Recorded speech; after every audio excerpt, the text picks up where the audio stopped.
오늘 하나님 말씀 신명기 26장의 2절 말씀 같이 봅니다. 내 하나님 여호와께서 내게 주신 땅에서 그 토지의 모든 소산의 만물을 거둔 후에 그것을 가져다가 광주리에 담고 내 하나님 여호와께서 그의 이름을 두시려고 택하신 곳으로 그것을 가지고 가서. 아멘.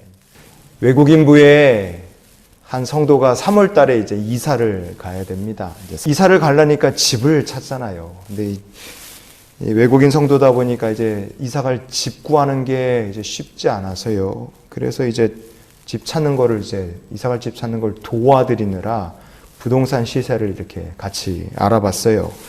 이분이 면목동에 8평짜리 반지하에서 딸하고 같이 이제 사십니다. 싱글맘이에요.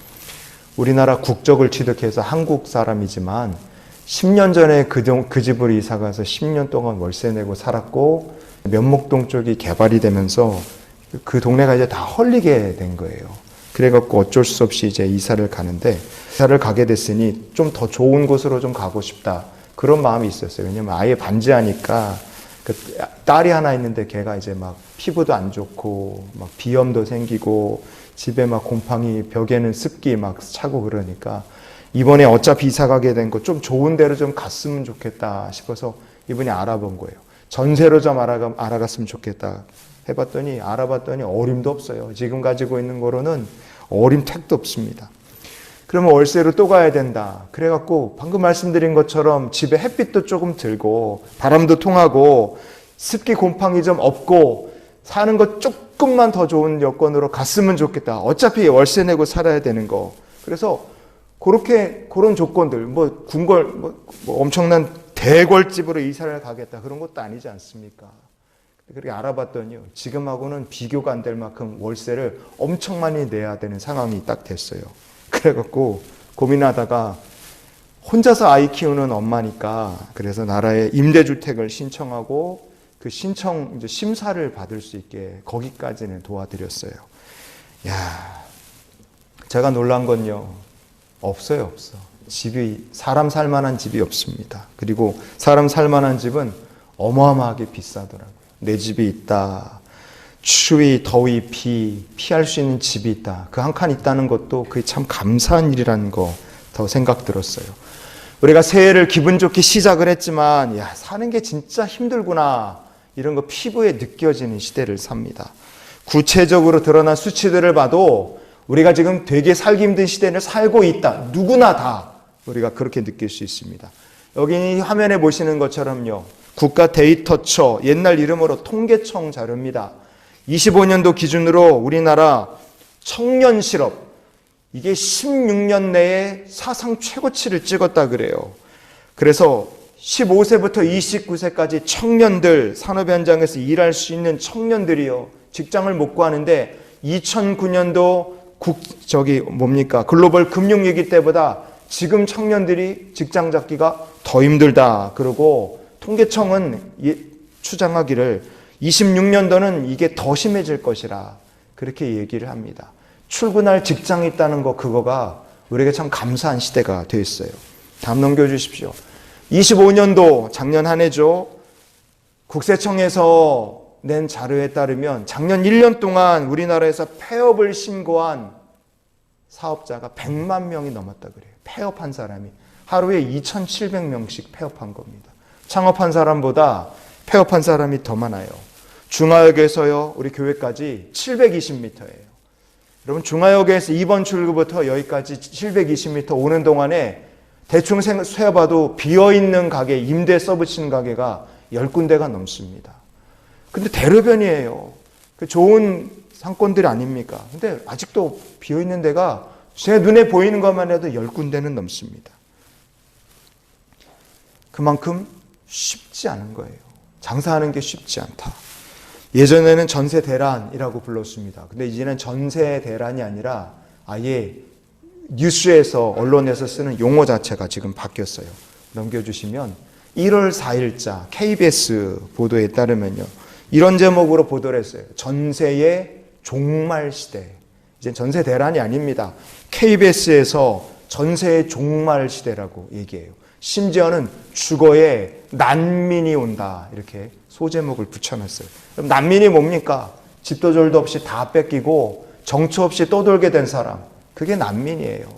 이제는 전세 얻는 것도 종말의 시대, 난민의 시대라 이렇게 얘기를 하는 어려운 시대입니다. 그러니까 제가 말씀드린 건 뭡니까? 지금 우리가 사는 이 시대에 내가 살아가는 지금이, 여러분, 이게 집이 있느냐 없느냐, 월급이 많으냐 적으냐 그런 문제를 떠나서 지금 이 시대를 살아가는 모든 사람들이 살기가 어려운 시대라는 것을 뜻합니다. 여러분, 이런 시기에 내가 믿음으로 산다, 하나님의 말씀에 순종하며 산다, 이게 쉽지가 않습니다. 그렇기 때문에 우리가 하나님께 순종하고 믿음으로 사는 것이 쉽지 않은 시대이기 때문에 하나님께서 그 쉽지 않고 어려운 시대를 살았던, 우리와 비슷한 환경을 살았던 이스라엘 백성들, 광야를 헤매던 이들에게 주신 신명기 26장의 말씀을 우리가 오늘 내게 주시는 말씀으로 귀 기울여 들을 수 있기를 축복합니다. 신명기 26장 말씀을 받았을 때 이스라엘 백성들 상태가 어땠느냐? 아무것도 없는 빈털털이에요. 왜? 광야에 있었으니까요. 출애굽한 지 38년 됐습니다. 광야예요. 아무것도 없습니다. 그런데 하나님께서 그 광야에서 그 고생을 하며 수십 년 세월을 지냈고 이제 이스라엘 땅, 그 가나안 땅으로 들어가기 기다리고 있는 이들에게 하나님께서 모압 평지에 거기 데려다 놓으시고 주신 말씀이 신명기예요. 신명기 26장에 하나님께서 이렇게 말씀하십니다. 오늘 우리가 읽었던 본문으로 읽은 26장 2절 말씀을 다시 한번 같이 읽겠습니다. 내 하나님 여호와께서 내게 주신 땅에서 그 토지의 모든 소산의 만물을 거둔 후에 그것을 가져다가 광주리에 담고 여호와께서 택하신 곳으로 그것을 가지고 가서. 아멘. 자, 귀한 은혜의 말씀이죠. 그런데 우리가 생각할 게 있습니다. 이 말씀 하나님 주셨을 때 이스라엘 백성들 중에 자기 땅 가진 사람이 있느냐? 한 사람도 없어요. 단 한 사람도 한 평에 숟가락, 아예 그냥 젓가락 하나 꽂을, 바늘 하나 꽂을 땅도 없는 상태입니다. 다 아무것도 없는 거예요. 추수할 곡식이 있느냐? 아무도 없습니다. 그러니까 이 얘기는 하나님께서 이렇게 하신 말씀은요, 마치 뭔 꿈 같은 얘기를 하나님 갑자기 하시는 것처럼 그렇게 들릴 수밖에 없어요. 근데 이스라엘 백성들 생각하기에 꿈처럼 들리는 얘기를 하나님께서는 미리 주셨다 이겁니다. 중요한 것은 무엇입니까? 이 뒤로 이스라엘 백성들은 이 꿈처럼 들리는 이야기가 이들의 삶 속에 현실이 됐다 이거예요. 현실이. 무엇을 통하여 현실이 됐습니까? 한번 따라해 주시면 감사하겠습니다. 믿음으로, 순종함으로 현실이 되었다. 여러분, 우리가 모든 사람이 살기 어려운 시대를 살기 때문에 우리의 삶 속에 하나님께 드리는 기도가, 주님 주시는 비전이 꿈처럼 느껴질 수 있어요. 그러나 그런 꿈같이 느껴지는 하나님의 약속과 비전 놓고도 믿음과 순종으로 이스라엘 백성들처럼 주님과 함께 우리의 달려갈 길을 가는 성도가 되시기를 축복합니다. 힘들고 어려울수록 믿음으로 순종하는 자, 그런 성도가 되어야 되는 거예요. 신명기 26장의 4절 말씀을 우리가 이어서 보시겠습니다. 제사장은 내 손에서 그 광주리를 받아서 내 하나님 여호와의 제단 앞에 놓을 것이며. 아멘. 이거 앞으로 할 일입니다. 이렇게 하라는 거예요. 이렇게 하게 될 것이다. 약속입니다. 처음 수확하게 될 소산, 그 땅의 소산을 너희들이 거뒀을 때 그 첫 만물, 처음 수확한 것들을요, 광주리에다가 바구니에 이렇게 담아갖고 드려라. 이렇게 예배 드리는 모습을 앞으로 이렇게 하게 될 것이라고 하나님께서 얘기해 주신 거예요. 그런데 중요한 것은 그 감사의 예배, 제단에 올리고 그 지금은 꿈같이 느껴지겠지만 그렇게 예배를 드리게 될 그날이 올 때 주의 백성들이 그 예배에서 뭘 고백하느냐, 하나님께 무엇을 기도하고 감사하느냐, 그 내용이 이 말씀 뒤에 이어집니다. 신명기 26장의 8절과 9절 우리가 읽어보시겠습니다. 여호와께서 강한 손과 편팔과 큰 위엄과 이적과 기사로 우리를 애굽에서 인도하여 내시고 이곳으로 인도하사 이 땅 곧 젖과 꿀이 흐르는 땅을 주셨나이다. 아멘. 앞으로 하나님께서 주신 땅에 들어가서 그 땅에서 수확하고 얻은 것들의 첫 수확을 바구니에 담아서 이렇게 하나님께 드리게 될 그 감사의 예배 자리에서 뭘 고백하느냐? 하나님, 여기까지 인도하신 분이 하나님이십니다. 이 귀한 감사의 제물 드릴 수 있도록 우리에게 약속의 땅 주신 분도, 축복 주신 분도, 여기까지 인도하시고 도와주신 분도 오직 하나님밖에 없으십니다. 그 고백을 드리라고 하나님께서 말씀하시는 거예요. 아무것도 없는 사람에게. 그러나 언젠가 그렇게 감사 예배를 드리게 될 그날이 오게 될 것이고, 그 예배의 자리에서 하나님께서 주셨습니다. 하나님께서 내게 주셨습니다. 여기까지 함께 하셨습니다. 그 고백을 드리는 성도가 되라. 하나님께서 신명기 26장을 통해 이스라엘 백성들에게 주신 말씀입니다. 성도 여러분, 오늘 여러분의 삶 속에 우리 교회 성도들을 보면 아직도 세상적으로 말하면 자리 못 잡고 이게 아직 기반이 약한 분들 우리 교회 안에 많이 있습니다. 26년도 우리가 시작하지만 성도들을 살아가시는 모습 보면 참 어렵게 그래서 광야를 떠도는 이스라엘 백성들처럼 참 어렵게 살아가는 하루하루 한 주 한 주를 살아가시는 분들이 우리 교회에 많이 있어요. 그러나 내 눈에 하나님 약속이 언제 이루어질까? 과연 하나님께서 주신 약속의 땅도 그 땅의 열매도 보이지 않던 이스라엘 백성들처럼 우리가 그렇게 살아가지만, 그러나 그 보이지 않던 꿈 같은 이야기가 주의 백성들의 삶 속에 이루어졌듯이 우리가 이 땅을 믿음으로 순종함으로 하나님 약속 붙들고 살 때 우리도 언젠가 광주리에 담은 은혜의 증거들 가지고 예배했던 이스라엘 백성들처럼 저 여러분의 삶 속에 하나님 주신 은혜의 증거들을 가지고 예배하고 이 고백처럼 인도하신 분 하나님이십니다. 여기까지 우리를 지키시고 복 주신 분 하나님이십니다. 우리도 그렇게 고백하게 될 날이 오게 될 줄 주의 이름으로 축원을 드립니다. 여러분, 그래서요, 주의 백성들은 하나님 예비하시고 때가 되면 주신다, 이것을 기억하며 어렵고 힘들고 믿음으로 살기 어려울 때일수록, 환난의 때일수록 더욱더 하나님께 믿음과 순종으로 우리 하나님과 동행하는 삶을 살아야 될 줄 믿습니다. 그렇게 살 때 하나님께서 예비하신 은혜의 축복이 우리의 삶 속에 더해지는 거예요. 그것을 잘 보여주는 인생이 바로 아브라함의 이야기 속에 있습니다. 창세기 22장에 2절 말씀 우리 한번 같이 보시겠어요? 읽습니다. 내 사랑하는 독자 이삭을 데리고 모리아 땅으로 가서 내가 내게 지시하는 한 산 거기서 그를 번제로 드리라. 아멘. 하나님께서 아브라함에게 귀하게 얻은 독자 이삭을 내가 지시한 산으로 가서 거기서 그 아들을 번제로 바쳐라, 그렇게 얘기를 하시는 거예요. 그래서 창세기 22장을 가리켜서 아브라함이 믿음의 시험을 받았다, 그래서 창세기 22장을 아브라함의 순환장이다, 그렇게 부르기도 합니다. 그런데 우리가 곰곰이 생각해 보면 창세기 22장에서 아브라함이 순환을 당한 것이 아니라 오히려 순종함으로 복을 받았다는 것을 우리가 볼 수 있어요. 하나님께서 아브라함에게 말씀을 하셨고 아브라함이 그 말씀에 순종합니다. 어려웠겠지만 순종하여 모리아산 꼭대기에 말씀하신 곳에 이르러 제단을 쌓고 거기에 이삭을 결박하고 묶고 칼을 빼들어 진짜 아들을 번제로 삼아 드리려고 했어요. 칼을 딱 찍혀들 때 하나님께서 오히려 아브라함을 급하게 멈추십니다. 그리고 아브라함을 축복하세요. 언약을 주십니다. 그 언약을 받고 아브라함이 돌아와요. 성경 창세기 22장 19절 말씀을 보면 성경은 이렇게 이야기합니다. 이에 아브라함이 그 사환에게로 돌아와서 함께 떠나 브엘세바에 이르러 거기 거하였더라 그랬어요. 22장 1절에 하나님 부르시고 이삭을 드리라는 그 얘기가 19절에 와서 무사히 브엘세바 집으로 돌아왔다, 이렇게 한 이야기가 덩어리가 딱 끝나는 것처럼 우리의 눈에는 이렇게 보입니다. 그러나 하나님께서는 이 이야기가 집으로 돌아왔다, 끝, 무사히 돌아왔다, 시험 테스트 지나갔다, 이제 끝, 이것이 아니라 이 이야기에 에필로그, 뒷이야기가 있다는 거 우리에게 말씀해 주십니다. 무슨 뒷이야기가 있습니까? 이 말씀 뒤에 집 돌아온 다음에 하나님께서는 이런 이야기를 덧붙이십니다.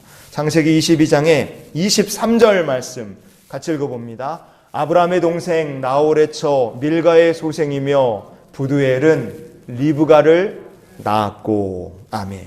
성경은요, 그 모리아산 꼭대기에서 번제물이 돼서 죽을 뻔했던 그 이삭을 위해 하나님께서 예비하신 장차 미래의 아내가 될 리브가가 태어났다는 이야기를 성경은 우리에게 붙여줍니다. 리브가를 낳았다, 이 말씀이 있을 때, 리브가가 세상에 태어났을 때 아브라함의 눈에, 이삭의 눈에 리브가가 보입니까? 애가 태어났다는 거 알 수나 있어요? 모릅니다. 하나님 약속도 주실 축복도 앞으로 받게 될 인도하심도 뭔지 하나도 보이지 않아요.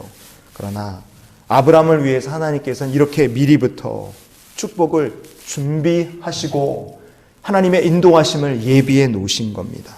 그 아브라함의 인생, 쌓아두시고 예비하신 축복으로 인도하심을 받은 그 아브라함의 삶을 성경은 우리에게 이렇게 얘기해 줍니다. 창세기 24장의 1절 같이 읽어봅시다. 아브라함이 나이가 많아 늙었고 여호와께서 그에게 범사의 복을 주셨더라. 아멘. 범사의 복을 한번 따라해 주십시오. 하나님 제게도 범사의 복을 주시옵소서. 아멘. 여러분이 도무지 눈에 보이지도 않고 미래는 힘들고 살기는 어렵다 그렇게 느껴지는 그 상황 속에서 이스라엘 백성이 그랬고 아브라함이 그랬던 것처럼 우리가 사는 이 시대도 만만치 않을 겁니다. 그러나 이런 시대에도 우리가 아브라함처럼 이스라엘 백성들처럼 범사에 하나님께서 주시는 복을 받는 비결이 있습니다. 그것이 무엇이냐? 보이지 않아도 느껴지지 않고 꿈같이 들려도요, 우리 하나님께서 내 삶에 예비하신 은혜가 있다 우리가 기억하면서 믿음으로 주와 순종하며 동행하는 성도가 될 때 하나님께서 범사의 아브라함처럼 복을 주시는 주님의 백성들이 되게 하실 줄 믿습니다. 우리 교회가 범사의 복을 받는 교회, 여러분의 가정이 범사의 하나님께서 복을 주시는 아브라함 같은 귀한 백성들, 그리고 가나안 땅을 얻은 사람들처럼 그렇게 하나님께서 광주리에 담아 주시는 보여주신 은혜의 증거들을 간직한 주의 백성들이 되시기를 축복합니다. 오늘 말씀의 결론입니다. 여러분, 하나님께서 주신 약속들이 있지 않습니까? 보이지 않아도 지금 꿈처럼 느껴져도 언젠가 하나님께서 그 약속을 이루실 겁니다. 그래서요, 언약을 주시고 그 언약을 성취하시는 것은 누구의 몫이에요? 누가 하실 일입니까? 그것은 하나님께서 하실 일인 거예요. 언약을 약속하시고 그 언약을 성취하시는 것은 우리의 영역이 아니라 하늘 보좌에 계신 하나님께서 하실 일입니다. 그러면 우리가 하나님 언약을 주셨다. 그럼 우리는 가만히 앉아서 손가락만 이렇게 빨고 있고 때가 되면 하나님 알아서 주시겠지. 그렇게 가만히만 있으면 됩니까? 아니에요. 이스라엘 백성들에게 그 약속을 주신 하나님, 광주리에 담은 그 땅에서 얻은 첫 수확을 제단에 드려 하나님께 감사하고 영광 돌릴 그 예배를 드릴 때까지 이스라엘 백성들은 인도하심을 따라 광야를 걸었고요, 말씀의 인도하심에 순종해서 가나안 정복 전쟁을 했고요, 힘들고 어려운 일들을 그들이 했습니다. 여러분, 사람이 해야 될 일이 있다는 거예요. 하나님의 언약의 말씀이 있었어요. 아브라함 어떻게 했습니까? 브엘사바에서부터 모리아산까지 갔고요, 거기 제사 드렸고 이삭을 바치려고 했고 그 하나님의 말씀을 순종해서 온 거예요. 여러분, 사람이 하나님의 언약의 축복, 예비하시고 쌓아두신 축복을 받기 위해서는 사람이 해야 될 일이 있는 겁니다. 내가 해야 될 몫이 있는 거예요. 그것이 무엇입니까? 성경은요, 이렇게 얘기를 합니다. 신명기 26장의 15절 말씀, 우리가 해야 될 몫이 이렇게 나와 있습니다. 읽어봅시다.